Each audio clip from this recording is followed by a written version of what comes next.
Question 1.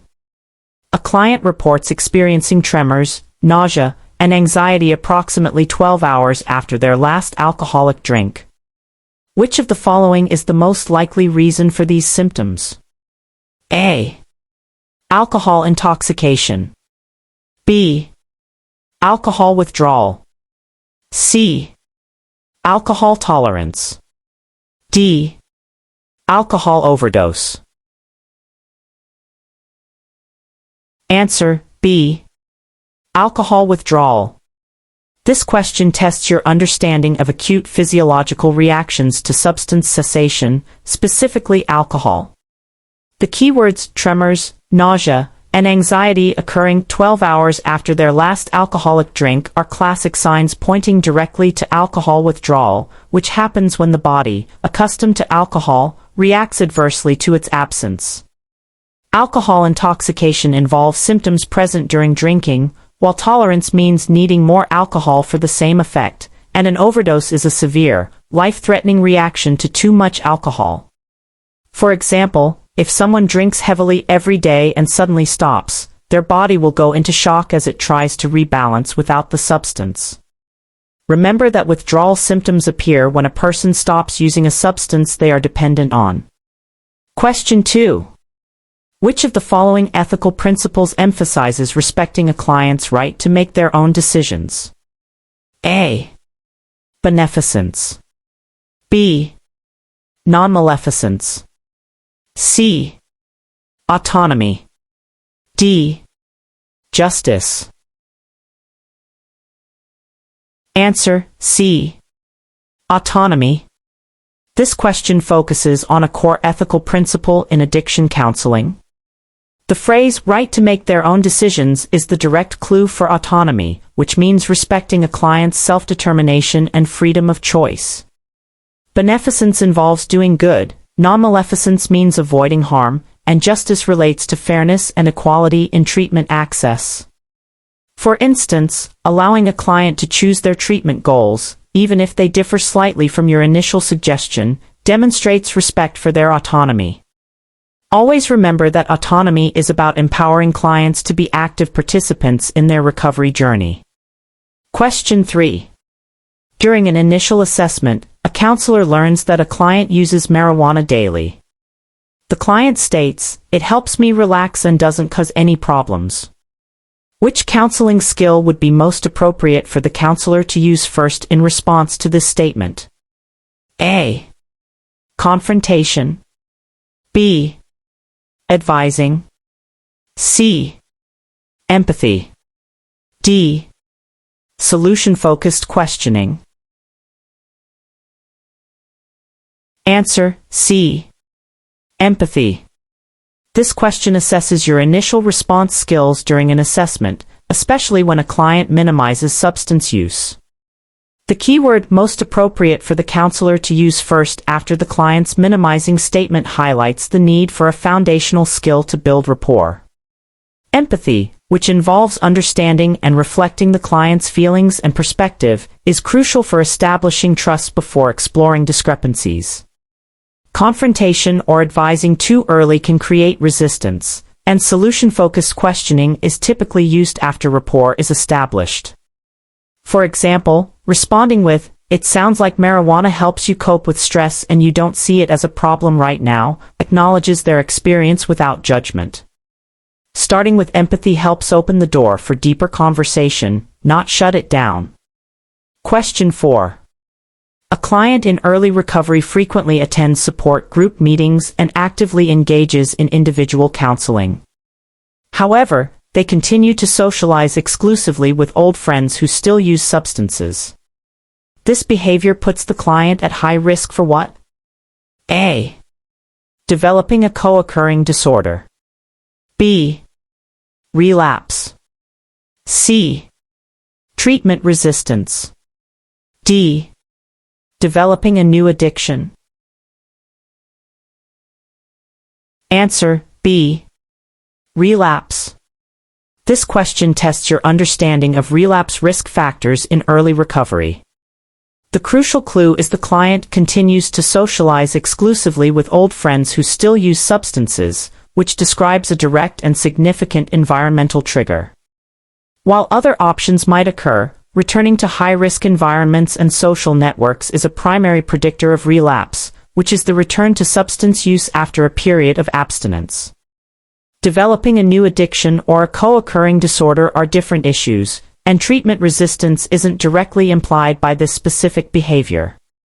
It's a common scenario where positive steps in treatment are undermined by maintaining high-risk social connections. Always consider how a client's environment and social circle can impact their recovery journey. Question 5. Which of the following best describes the primary purpose of a comprehensive treatment plan? A. To document the client's entire life history. B. To outline specific, measurable goals and interventions for the client's recovery. C. To provide a legal record of all counseling sessions. D. To diagnose any co-occurring mental health disorders. Answer: B. To outline specific, measurable goals and interventions for the client's recovery. This question is about the core function of a treatment plan. The key phrase, primary purpose, directs you to the most essential role, which is to create a structured path forward for the client's recovery. A comprehensive treatment plan details the client's identified needs, sets clear, achievable goals, and describes the specific strategies or interventions the client and counselor will use to reach those goals. While it might include some history or inform diagnoses, its main aim isn't just documentation or diagnosis, but rather a roadmap for progress. For example, a treatment plan might include a goal like client will attend 2 AA meetings per week for the next month, with the intervention being counselor will provide a list of local meetings. Remember, a treatment plan is essentially a collaborative guide for successful recovery. Question 6. A counselor observes that a client consistently arrives late to group sessions, frequently interrupts others, and often talks about their own experiences without acknowledging group themes. Which of the following is the most appropriate initial action for the counselor? A.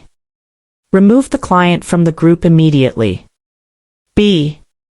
Discuss the client's behavior privately with them after the session. C. Ignore the behavior to avoid conflict. D. Publicly address the client's behavior during the group session. Answer: B. Discuss the client's behavior privately with them after the session. This question tests your skill in managing challenging group dynamics and client behavior. The keyword most appropriate initial action suggests a balanced approach that addresses the issue without alienating the client or disrupting the group further. Addressing the behavior privately after the session allows for a direct, non-confrontational conversation where the counselor can explain the impact of the behavior on the group and reinforce group norms. Publicly addressing it could shame the client, while immediately removing them is too drastic without a prior discussion. Ignoring the behavior allows it to continue, potentially negatively affecting the group's effectiveness. For instance, you might say, "I noticed you were late today and spoke a lot in group. Let's talk about how that affects our group process." Always aim to address individual behavior issues respectfully and privately before escalating. Question 7. According to motivational interviewing, MI, rolling with resistance primarily involves A. Directly challenging a client's denial. B. Arguing with the client until they agree. C. Avoiding direct opposition and inviting the client to consider new perspectives. D. Ignoring the client's resistant statements. Answer: C. Avoiding direct opposition and inviting the client to consider new perspectives. This question assesses your understanding of a key principle in motivational interviewing, MI. Rolling with resistance is an MI strategy where the counselor avoids direct confrontation and instead works with, rather than against, the client's resistance. It involves acknowledging their perspective without judgment and subtly guiding them to explore alternative viewpoints, rather than ignoring or challenging them directly. For example, if a client says, "I don't think I have a problem," instead of arguing, you might say, "It sounds like you're not sure this is a problem for you, and that's okay. What are some of the good things about how things are now?" This approach helps reduce defensiveness and opens the door for change talk. Remember that rolling with resistance means dancing with the client, not wrestling. Question 8. A client is prescribed disulfiram, antabuse, as part of their treatment plan. The counselor should primarily educate the client about which of the following regarding this medication? A. It eliminates cravings for alcohol. B. It causes a severe adverse reaction if alcohol is consumed. C. It can be safely taken with any amount of alcohol. D. It treats the underlying causes of addiction. Answer: B. It causes a severe adverse reaction if alcohol is consumed. This question tests your knowledge of specific pharmacological interventions in addiction treatment.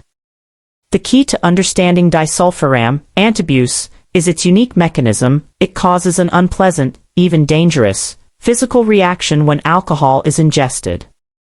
Therefore, the primary education point is warning the client about this severe adverse reaction, which includes symptoms like flushing, nausea, vomiting, and headache.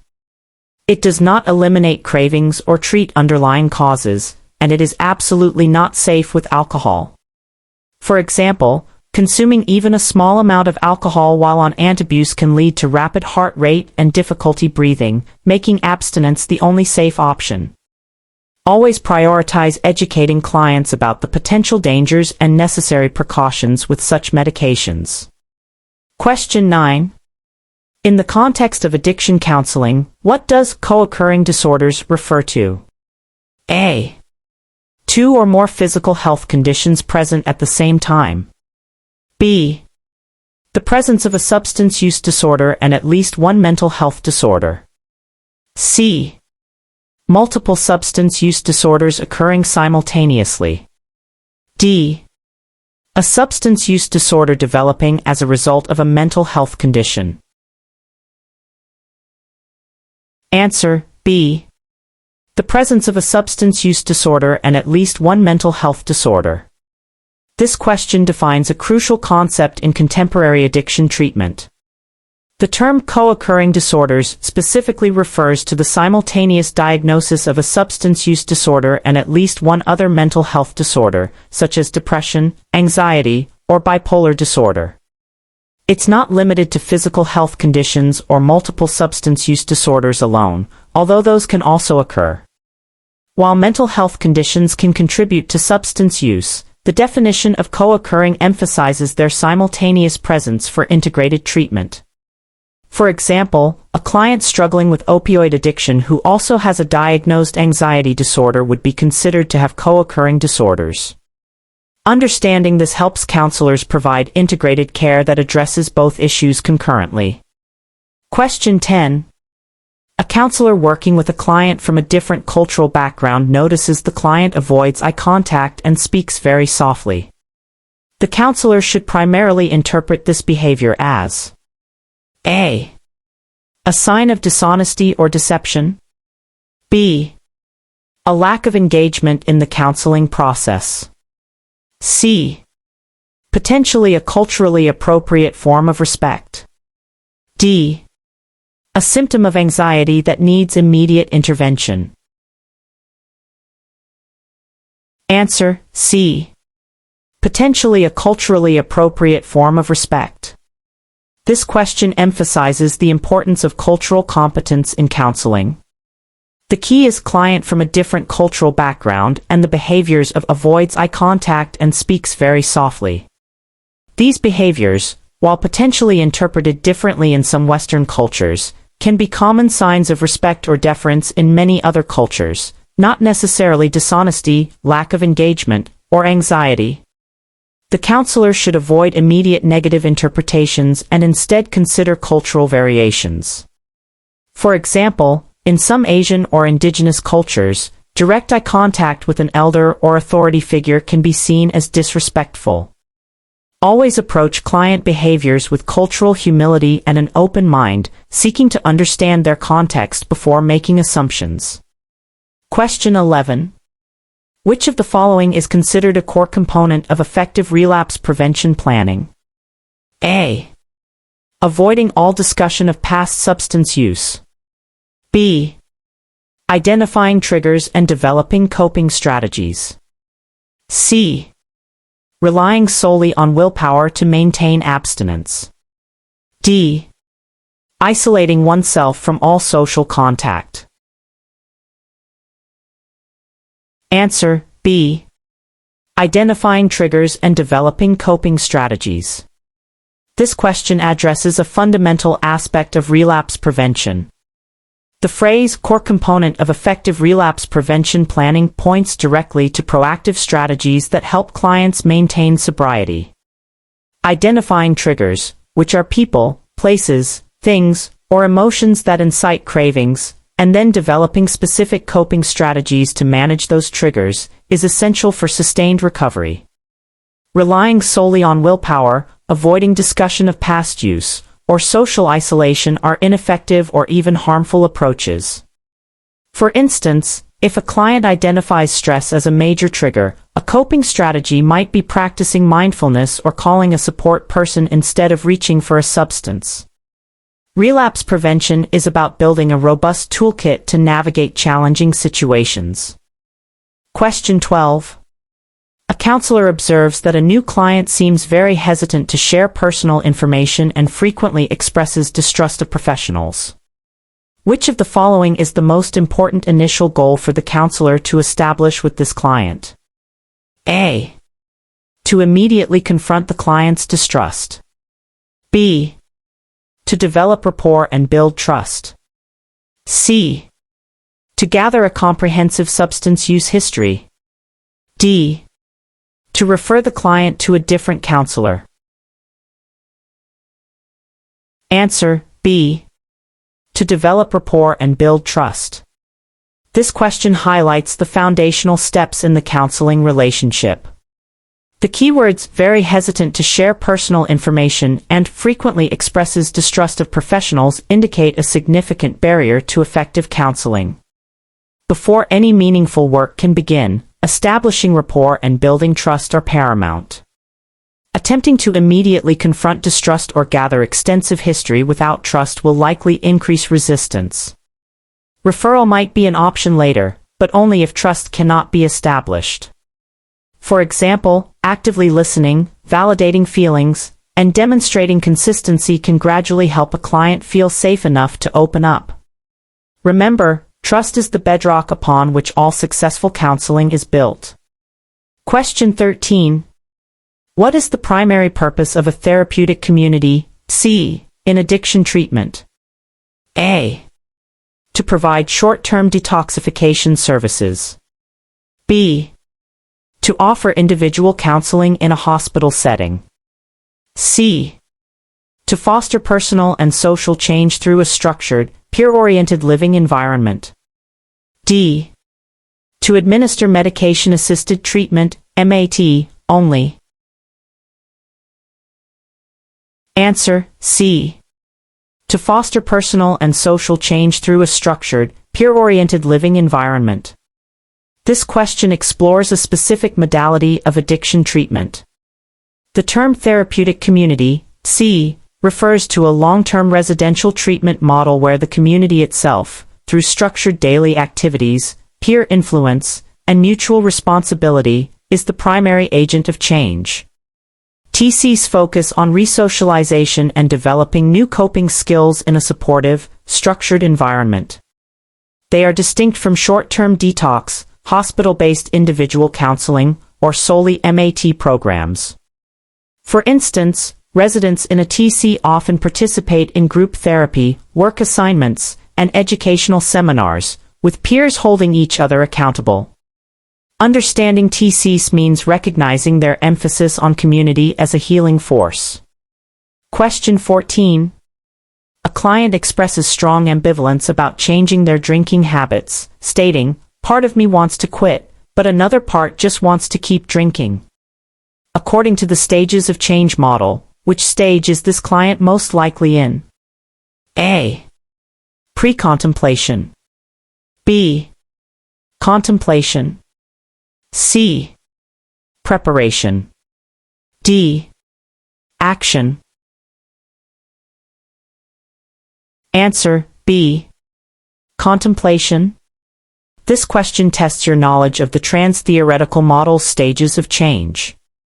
The key phrase, part of me wants to quit, but another part just wants to keep drinking, perfectly describes ambivalence, which is the hallmark of the contemplation stage. In this stage, individuals acknowledge a problem and are thinking about changing, but they haven't committed to action and are still weighing the pros and cons.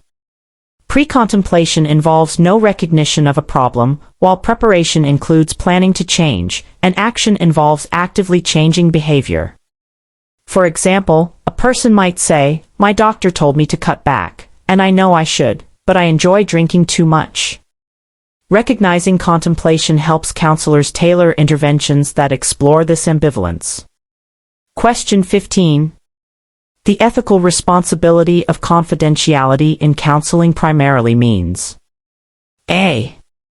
Counselors can never share any client information with anyone, under any circumstances. B. Client information will not be disclosed to others without the client's informed consent, except in specific, legally mandated circumstances. C. Counselors should only discuss client information with their own family members. D. All client records must be kept in a public database for research purposes. Answer B. Client information will not be disclosed to others without the client's informed consent, except in specific, legally mandated circumstances. This question clarifies a critical ethical and legal obligation in counseling. Confidentiality means protecting a client's private information, but it's not absolute. There are legally mandated exceptions, such as reporting child abuse, elder abuse, or a client posing a serious threat of harm to themselves or others. Sharing information generally requires the client's informed consent. Options A, C, and D are incorrect as they misrepresent the scope and limitations of confidentiality. For example, a counselor must break confidentiality if a client reveals plans to harm someone specific, even without the client's consent, to protect potential victims. Always remember that confidentiality is a cornerstone of trust, but it has important, legally defined limits. Question 16. What is the primary reason for conducting a thorough intake assessment in addiction counseling? A. To immediately prescribe medication. B. To gather enough information to develop an individualized treatment plan. C. To determine if the client is suitable for group therapy only. D. To fulfill administrative paperwork requirements without therapeutic purpose. Answer B. To gather enough information to develop an individualized treatment plan. This question focuses on the core purpose of the initial assessment phase in counseling.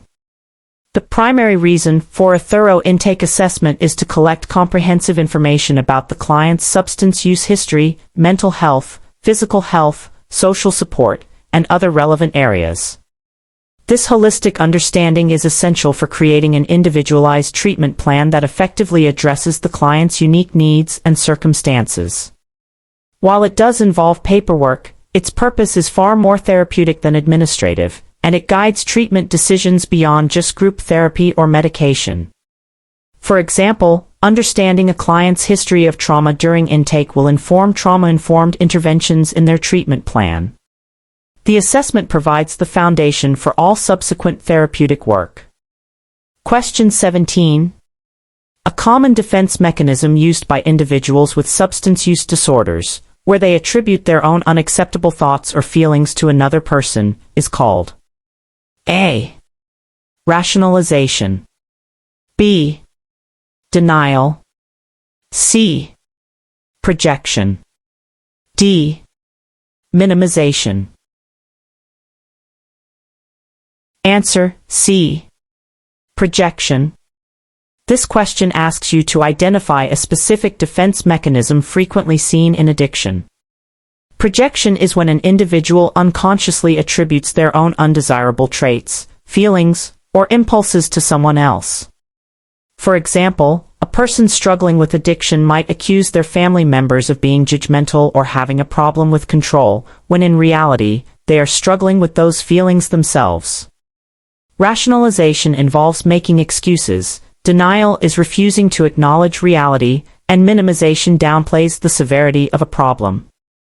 Recognizing projection can help counselors address underlying issues without directly confronting the client in a way that increases defensiveness. Question 18. Which of the following is a key characteristic of effective communication in a counseling setting? A. Consistently interrupting the client to offer advice. B. Using jargon and complex terminology. C. Practicing active listening and demonstrating empathy. D. Dominating the conversation with the counselor's experiences. Answer C. Practicing active listening and demonstrating empathy. This question tests your understanding of fundamental counseling skills, specifically effective communication. Active listening, which involves fully concentrating on what the client is saying, both verbally and non-verbally, and demonstrating empathy, which means understanding and reflecting their feelings, are crucial for building rapport and facilitating self-exploration. Interrupting, using jargon, or dominating the conversation hinders communication and creates a barrier between the counselor and client. For example, a counselor actively listening might nod, make appropriate eye contact, and summarize the client's feelings to show they understand. Effective communication is the vehicle for therapeutic change. Question 19. A client reports that they have stopped using heroin and are now experiencing intense cravings, muscle aches, and diarrhea. This set of symptoms is most consistent with withdrawal from which class of substances? A. Stimulants. B. Depressants. C. Opioids. D. Hallucinogens. Answer C. Opioids. This question requires knowledge of common withdrawal symptoms associated with different substance classes. The symptoms, intense cravings, muscle aches, and diarrhea after stopping heroin are classic indicators of opioid withdrawal. Withdrawal from stimulants, like cocaine, typically involves depression and fatigue. Depressants, like benzodiazepines, can cause seizures and anxiety, and hallucinogen withdrawal is generally not characterized by these specific physical symptoms. For example, opioid withdrawal can feel like a severe flu, making these symptoms a strong identifier. Recognizing these symptom clusters is crucial for appropriate assessment and intervention planning. Question 20. When developing a treatment plan for a client with a co-occurring substance use disorder and depression, the most effective approach is generally to A. Treat the substance use disorder first, then address the depression. B. Treat the depression first, then address the substance use disorder. C. Provide integrated treatment that addresses both disorders simultaneously. D. Refer the client to separate specialists who do not communicate. Answer C. Provide integrated treatment that addresses both disorders simultaneously. This question addresses best practices for treating co-occurring disorders. When a client presents with both a substance use disorder and a mental health disorder like depression, the most effective and recommended approach is integrated treatment. This means addressing both conditions concurrently within the same treatment plan or by specialists who collaborate closely, rather than sequentially or in isolation. Attempting to treat one before the other can often lead to poorer outcomes as the conditions can exacerbate each other. For example, a client's depression might fuel their substance use, and vice versa, so treating them together offers the best chance for sustained recovery. Integrated treatment acknowledges the interconnectedness of these conditions. Question 21. Which of the following describes the ethical concept of informed consent in counseling? A. The counselor has the right to make all treatment decisions for the client. B. The client agrees to treatment without understanding the process. C. The client is fully informed about the nature of counseling, including its benefits, risks, and alternatives, and voluntarily agrees to participate. D. The counselor obtains consent from the client's family before starting treatment. Answer: C. The client is fully informed about the nature of counseling, including its benefits, risks, and alternatives, and voluntarily agrees to participate. This question defines a cornerstone of ethical practice, informed consent. It ensures that clients have a clear understanding of what counseling entails, including the therapeutic process, potential outcomes, limitations, like confidentiality, and alternative options, before they willingly agree to participate. It is a process of education and understanding, not simply getting a signature. The counselor does not make all decisions, nor does the client agree without understanding. Family consent is generally not sufficient for an adult. For example, explaining the types of interventions used, the expected duration of treatment, and the fee structure are all part of obtaining informed consent. Informed consent empowers clients to make autonomous decisions about their care. Question 22. A client frequently minimizes the impact of their alcohol use, saying, "I only drink on weekends, and it's not a big deal." The counselor should recognize this as a common manifestation of which psychological defense mechanism? A. Intellectualization. B. Compensation. C. Minimization. D. Reaction formation. Answer: C. Minimization. This question specifically asks you to identify a common defense mechanism. The client's statement, "I only drink on weekends, and it's not a big deal," perfectly illustrates minimization, where the individual downplays the significance or severity of their substance use and its consequences. Intellectualization involves overthinking and avoiding emotions, compensation is making up for perceived weaknesses, and reaction formation is expressing the opposite of one's true feelings. Recognizing minimization helps the counselor understand the client's stage of change and approach the issue with empathy rather than direct confrontation, gradually helping the client see the full impact of their choices. Question 23. In group therapy, what is the primary role of establishing clear group rules or norms? A. To ensure all members share equally in every session. B. To maintain confidentiality and create a safe, predictable environment. C. To prevent any member from expressing negative emotions. D. To encourage members to challenge each other's opinions constantly. Answer: B. To maintain confidentiality and create a safe, predictable environment. This question asks about the purpose of structure in group counseling. Establishing clear group rules or norms is primarily done to create a safe, respectful, and predictable environment where members feel comfortable sharing and engaging honestly.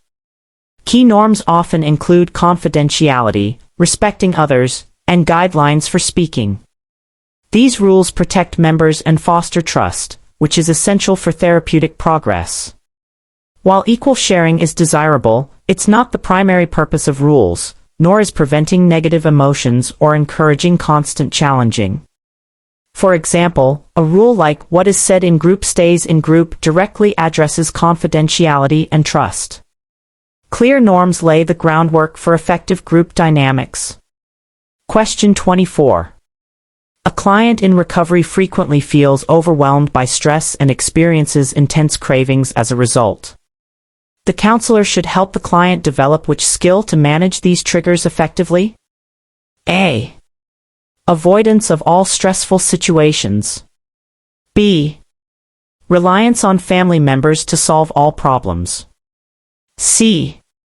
Self-care and stress management techniques. D.